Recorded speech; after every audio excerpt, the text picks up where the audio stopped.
ፈጣሪ አህያን ፈጠረና እንዲህ አለው፣ አህያ ትሆናለህ፣ ሸክሞችን በጀርባ በመሸከም ፀሐይ ወጥታ እስክትጠልቅ ድረስ ያለመታከት ትሰራለህ። የምትመገበው ደግሞ ሳር ነው።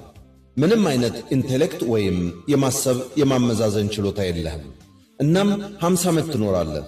አህያው እንዲህ ሲል መለሰ፣ አህያ ሆናለሁ፣ ችግር የለውም። ነገር ግን 50 ዓመት በጣም ብዙ ነውና 20ውን ብቻ ስጠኝ። እግዚአብሔርም የፍላጎቱን ሰጠው። ፈጣሪ ውሻን ፈጠረና እንዲህ አለው፣ የሰው ልጅ ቤት ትጠብቃለህ፣ የሰው ልጅም እውነተኛ ጓደኛ ትሆናለህ። ከጌታህ የሚጣልልህን ፍርፋሪ ትመገባለህ። እናም 30 ዓመት በሕይወት ትኖራለህ። ውሻም ትባላለህ።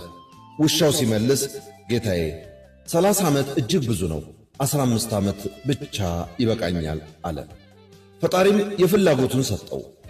ፈጣሪ ዝንጀሮን ፈጠረና እንዲህ አለው፣ ዝንጀሮ ትሆናለህ፣ በዛፎች ቅርንጫፍ ወዲያና ወዲህ እየተንጠለጠልክ ትርኢት ትሠራለህ። በድርጊትህም አስገራሚ ትሆናለህ። እናም 20 ዓመት ትኖራለህ። ዝንጀሮው ሲመልስ 20 ዓመት መኖር በጣም ብዙ ነው፣ 10ሩ ብቻ ይበቃኛል አለ። ፈጣሪም የምኞቱን ሰጠው።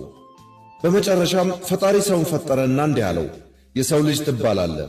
በምድር ላይ ካሉት ፍጡራን አመዛዛኝ፣ አሳቢና ምክንያታዊ ፍጡር አንተ ብቻ ነህ። በሌሎች ፍጡራን ላይ ለመንገስም የማሰብ ችሎታን ትጠቀማለህ። በሌሎች ፍጡራን ላይ ነግሰህም 20 ዓመትን ትኖራለህ አለው። የሰው ልጅ የተሰጠውን የማሰብ ችሎታውን ተጠቅሞ ሲመልስ ጌታዬ እሺ የሰው ልጅ ሆናለሁ፣ ነገር ግን 20 ዓመት መኖር እጅግ ሲበዛ ትንሽ ነው።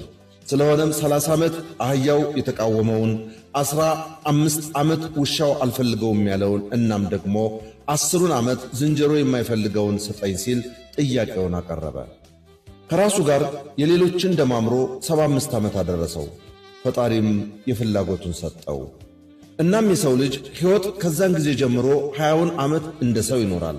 ሳያገባ ትዳር ሳይመሰርት ለአንድ ወዱ ሲኖር ማለት ነው። ከዛ በኋላ አግብቶ ትዳር ሲመሰርትና የቤተሰብ ኃላፊ ሲሆን 30ውን ዓመት ልክ እንደ አህያው የአህያውን ሚና ወስዶ ይኖራል። የቤተሰብ ኃላፊነቱን ይሸከማል። የአባወራነቱን ኃላፊነት ለመወጣትም ቀን ከሌት ያለመታከት ይሠራል። ቀጥሎም ልጆቹ እያደጉ ሲሄዱ 15ቱን ዓመት ልክ እንደ ውሻው አይነት ኑሮን ይመራል። ቤቱን ይጠብቃል፣ ይንከባከባል፣ ከልጆቹ ተርፎ የሚሰጠውንም ይበላል። አርጅቶ እየሸመገለ በሄደ ጊዜም ጡረታ ይወጣና 10ሩን ዓመት እንደ ዝንጀሮ አኗኗር ዘይቤ ይኖራል። ልጆቹን አጎራብቶ ከአንደኛው ቤት ወደ ሌላኛው ቤት በመዘዋወር የልጅ ልጆቹን በማጫወት በማዝናናት ያለፉ ዘመናትን ታሪክ በማውራት ያሳልፋል። ሕይወት ማለት እች ናት። ቻናል 21 እንዳዘጋጀው